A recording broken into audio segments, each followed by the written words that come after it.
I love you, I love you, I love you, Lord, today, because you cared for me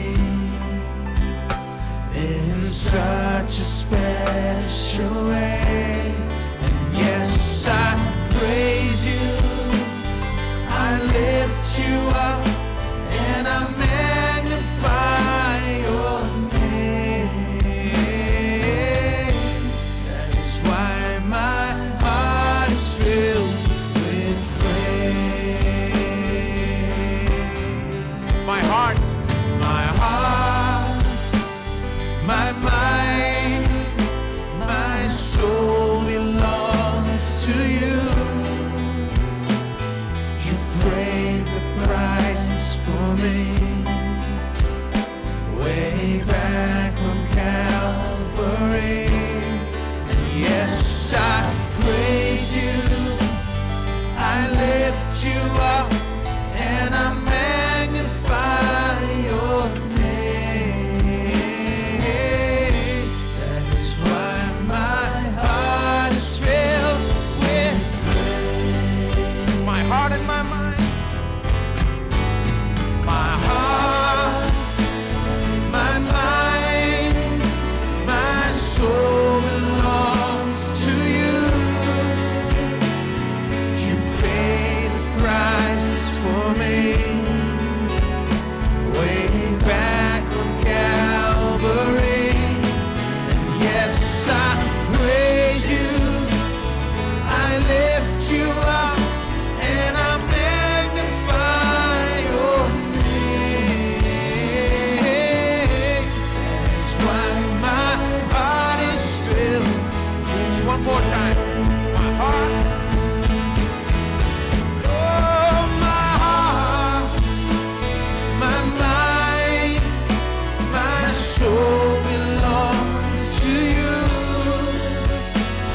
You paid the prices for me way back on Calvary.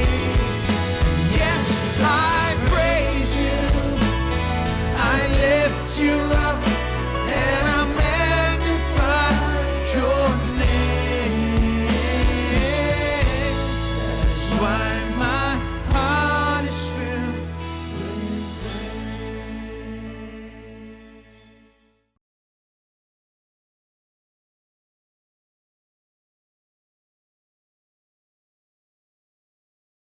मरकुस अध्याय 4 में देखिए वचन 34। बिना दृष्टांत कहे वो उनसे कुछ भी नहीं कहता था, परंतु एकांत में वो अपने निज चेलों के साथ सब बातों का अर्थ बताता था। उसी दिन जब सांझ हुई मैंने ये वचन पढ़ा, क्योंकि वो दृष्टांत में सिखा रहा था। यहाँ कुछ प्रभु राज्य के दृष्टांत दिए गए हैं। एक महत्वपूर्ण अध्याय है और ये वचन 34 के पहले के वचन बहुत महत्वपूर्ण है। उसने महत्वपूर्ण दृष्टांत यहाँ पर सिखाया, वो बीज बोने वाले का दृष्टांत। और फिर ये कहता है उसी दिन, सब लोग कहें उसी दिन। ये महत्वपूर्ण है। उसी दिन, मैं बताऊंगा क्यों महत्वपूर्ण है। उसी दिन जब सांझ हुई तो उसने अपने चेलों से कहा, आओ हम पार चले। और वे भीड़ को छोड़कर जैसे वह था वैसे उसे नाव पर साथ ले चले, और उसके साथ और भी नावें थी। तब बड़ी आंधी आई और लहरें नाव पर यहां तक लगी कि वो पानी से भरती जाती थी। पर वो आप पिछले भाग में गद्दी पर सो रहा था। तब उन्होंने उसे जगाकर उससे कहा, हे गुरु, क्या तुझे चिंता नहीं कि हम नष्ट हुए जाते हैं? तब उसने उठकर आंधी को डांटा और पानी से कहा, शांत रह। और आंधी थम गई और बड़ा चैन हो गया। और उसने उनसे कहा, तुम क्यों डरते हो? क्या तुम में अब तक विश्वास नहीं? वे बहुत ही डर गए और आपस में बोले, ये कौन है कि आंधी और पानी भी इसकी आज्ञा मानती हैं? अब चलिए मैं कुछ बातें आपको बताता हूं। उसने कहा, चलो उस पार चले। उस पार क्या था? देखिए अध्याय 5 में बताता है उस पार क्या था। वे झील के पार गिरासेनियों के देश में पहुंचे। जब वो नाव पर से उतरा तो तुरंत एक मनुष्य जिसमें अशुद्ध आत्मा थी कब्रों से निकलकर उससे मिला। यानी दूसरी ओर बस यही था, यीशु के पास में एजेंडा था। वो जा रहा था वहां झील के पार जहां उसका सामना उससे होने वाला था जो दुष्टात्मा से ग्रसित था। पाया कि वो आदमी दुष्टात्मा से इतना भरा हुआ था कि उसके अंदर में हजारों दुष्टात्माएं वास करती थी।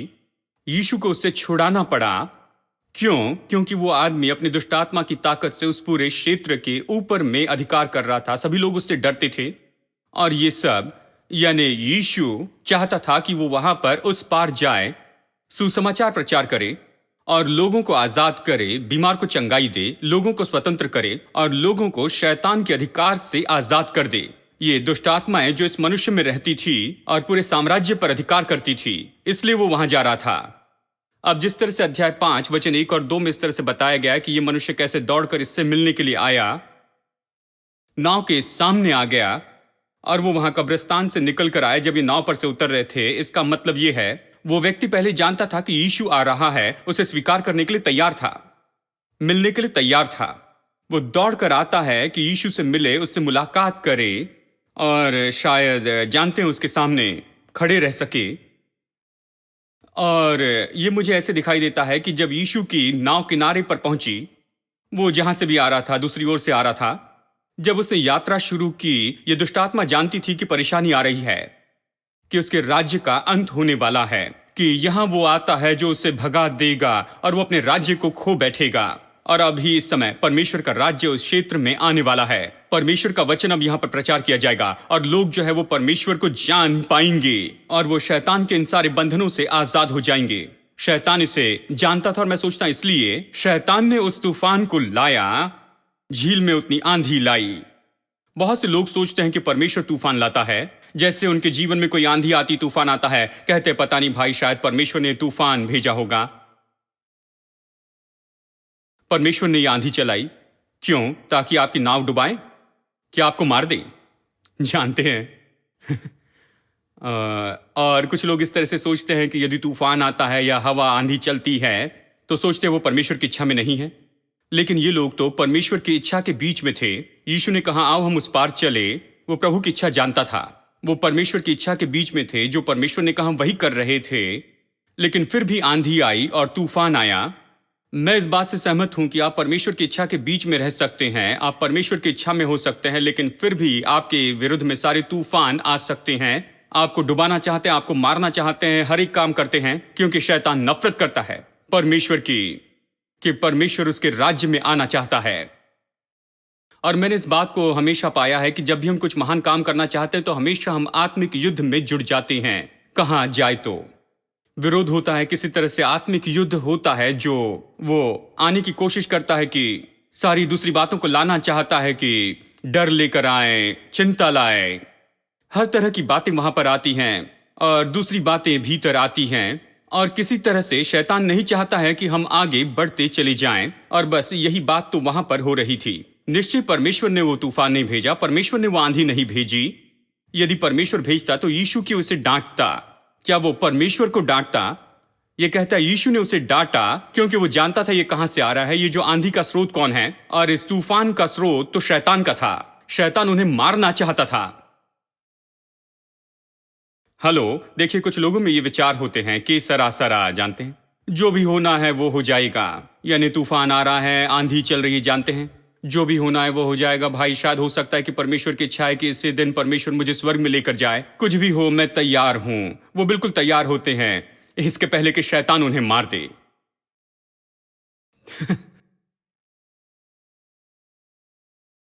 लेकिन ये लोग परमेश्वर की इच्छा में थे और वो कहीं पर जा रहे थे और ये सारी बातें हुई और इसीलिए यीशु खड़ा हुआ और उसने उस आंधी को डांटा और उसने उस तूफान को डांटा। देखिए यीशु कैसे निपटता है। वो उस पार जाना चाहता था, प्रभु राज्य का प्रचार करना चाहता था कि लोगों को आजाद करे, इस मनुष्य को आजाद करे और उस क्षेत्र को दुष्ट आत्मा के प्रभाव से आजाद कर दे जो इस मनुष्य के द्वारा काम करती हैं। वो अपने मार्ग में इन सारी समस्याओं का सामना करता है उस झील में ही, क्योंकि दुष्ट आत्मा जानती थी कि वो आ रहा है और वो ये समस्याएं लेकर आते हैं। और यीशु इससे कैसे निपटता है?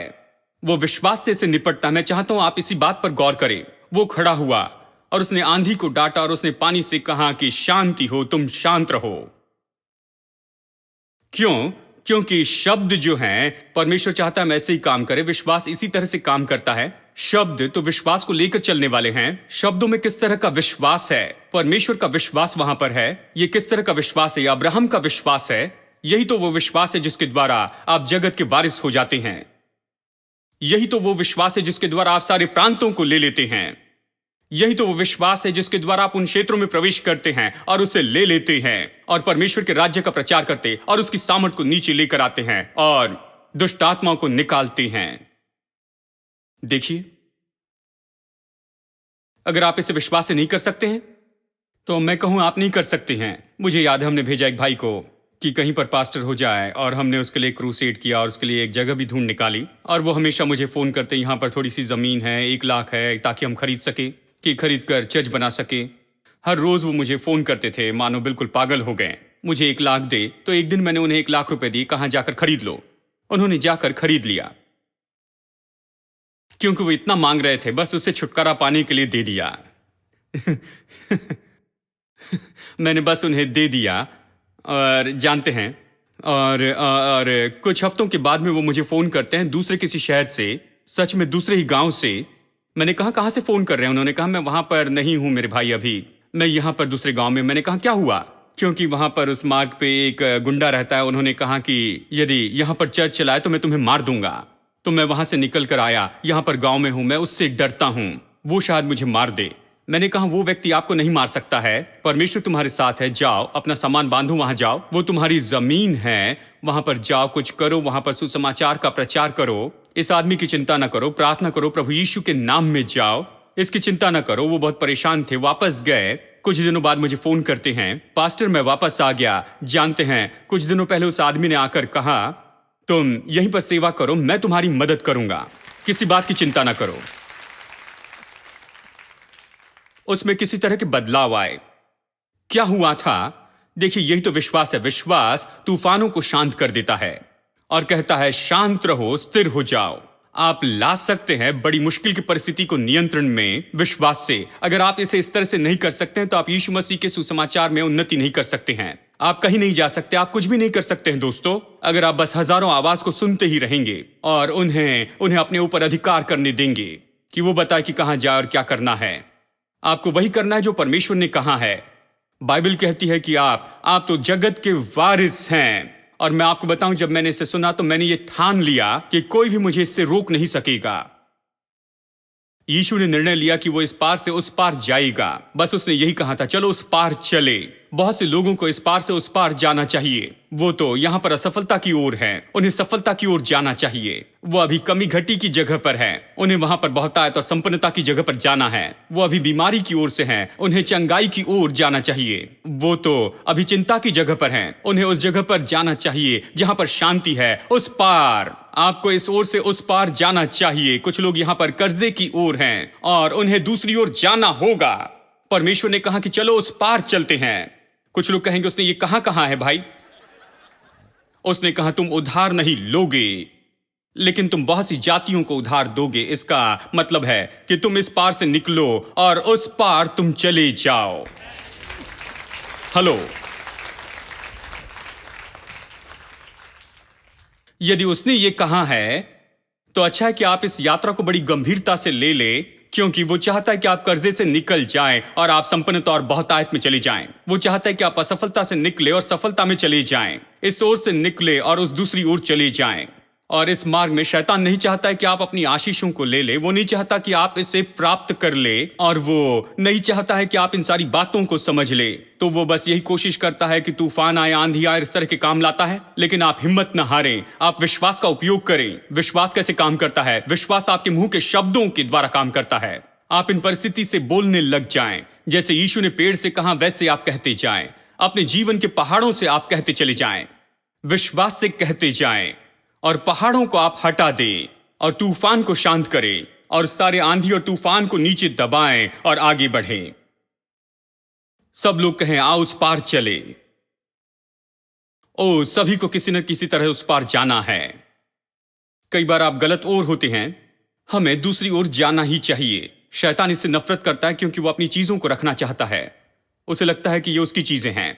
लेकिन यीशु दूसरी ओर जाना चाहता है क्योंकि परमेश्वर ने कहा वो जगह हमारी है। वहां परमेश्वर के राज्य का प्रचार करो, उन लोगों को आजाद करो, उस क्षेत्र को पूरी तरह आजाद कर दो।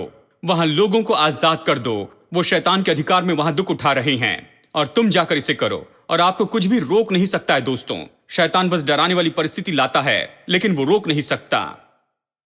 हम कह रहे हैं जगत के वारिस होने के बारे में, और आप तब तक जगत के वारिस नहीं हो सकते यदि आप नहीं समझते कि विश्वास का उपयोग कैसे करें। ठीक है, अगर नहीं समझते कि विश्वास का उपयोग कैसे करें तो इस जगत के वारिस नहीं हो सकते हैं।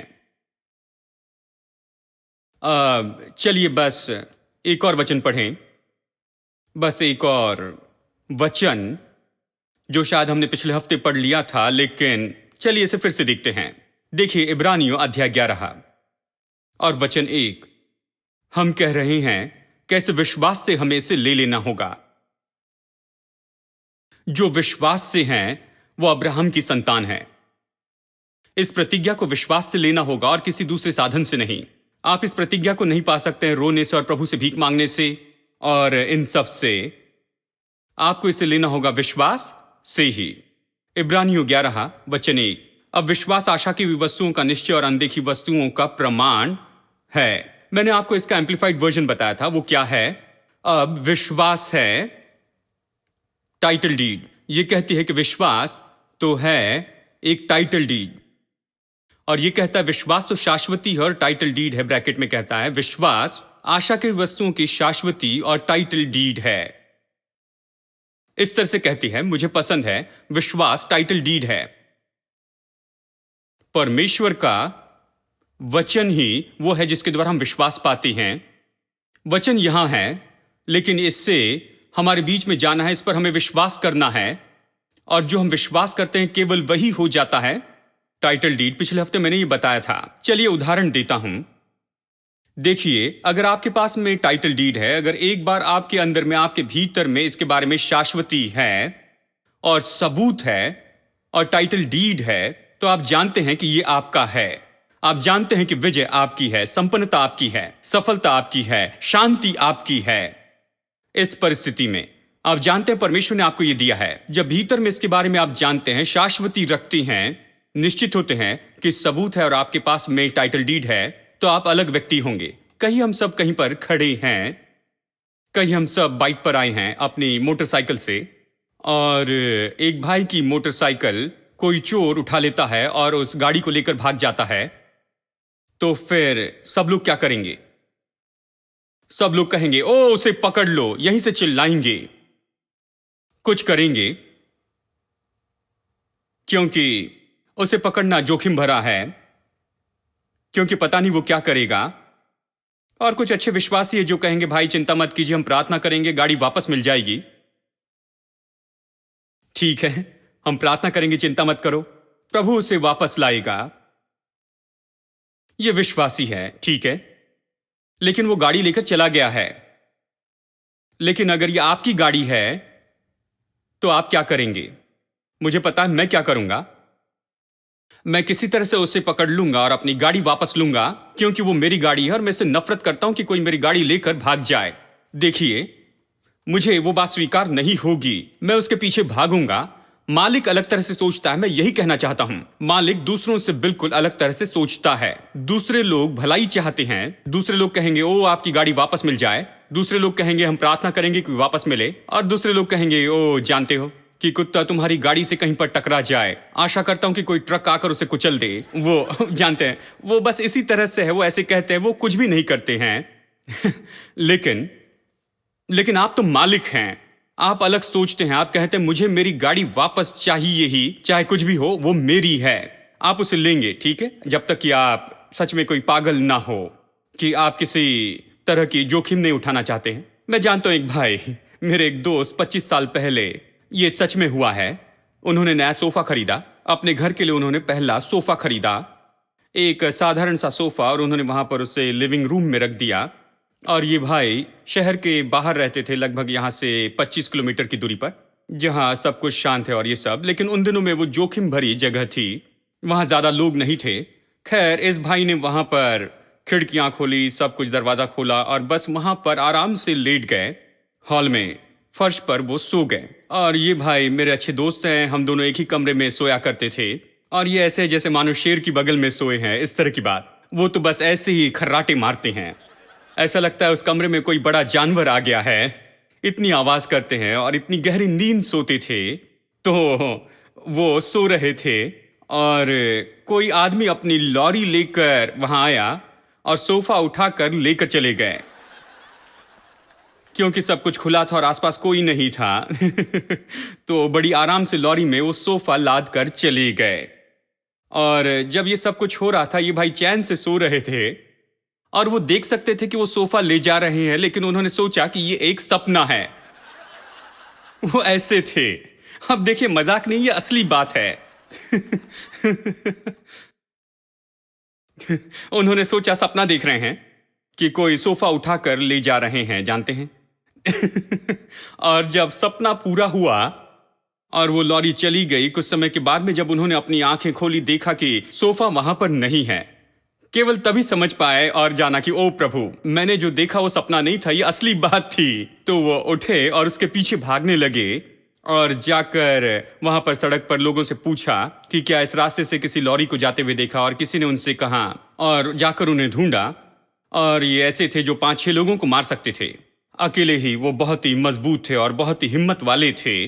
वो उसके पीछे भागे और उस छोटे गांव में जाकर उसे पकड़ लिया और उसे अच्छे से मारा, और दूसरे लोग भी इनके साथ में जुड़कर उसे अच्छी तरह से मारने लगे, क्योंकि जब आप मालिक होते हैं तो सारी दुनिया आपके साथ में जुड़ती है। आमीन। उसने जाकर उसकी अच्छे से पिटाई की और सारा सोफा वापस ट्रक में रखने लगाया और उसे वापस लाया और फिर से अच्छे से लगाने लगाया। देखिए, मालिक होने का भाव रखना ये कितना महत्वपूर्ण है कि अगर आप मालिक होने के भाव को रखते हैं तो आप अलग व्यवहार करने लगते हैं। उदाहरण के लिए, उदाहरण मदद करते हैं कि संदेश को समझा सके। उदाहरण के लिए, जैसे हमने यहां पर इस वचन को कहा कि दुष्टों का धन अधर्मियों के लिए रखा गया है, लेकिन जब मैं कहता हूं कि दुष्टों का धन धर्मियों के लिए रखा है, तो कुछ लोग ऐसे बैठे हैं, उनके लिए कोई अर्थ नहीं होता है। लेकिन ये तो सच में बहुत ही बड़ी बात है। मैं कह रहा हूं कि दुष्ट का जो धन है आपके लिए रखा गया है, लेकिन ये लोग इस तरह से बैठे हुए हैं। क्यों? क्योंकि उनमें कोई विश्वास नहीं है।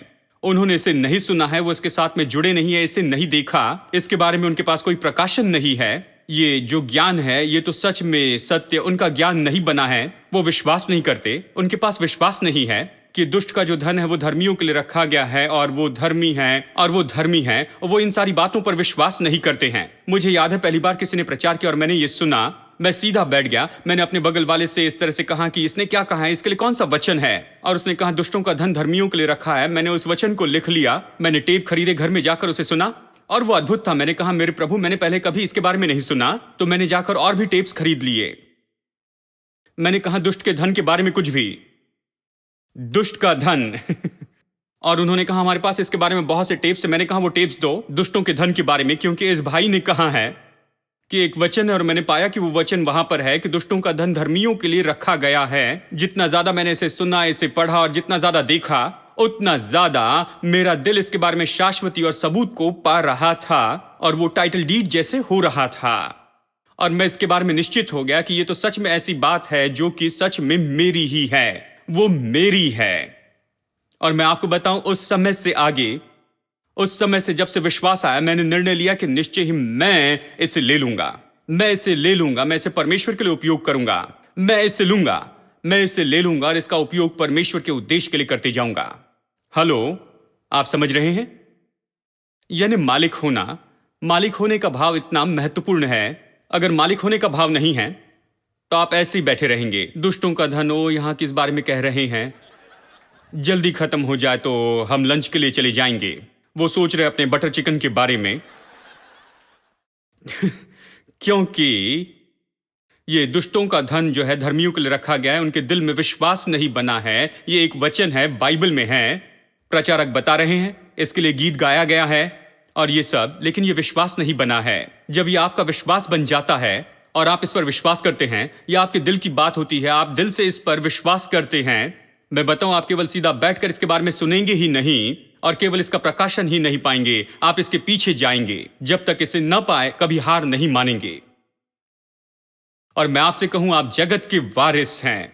आप इसका प्रकाशन ले ले और इसके पीछे जाए और इसे तब तक न छोड़े जब तक कि आप इसे ले न ले, अपनी विरासत को। God is fighting for us.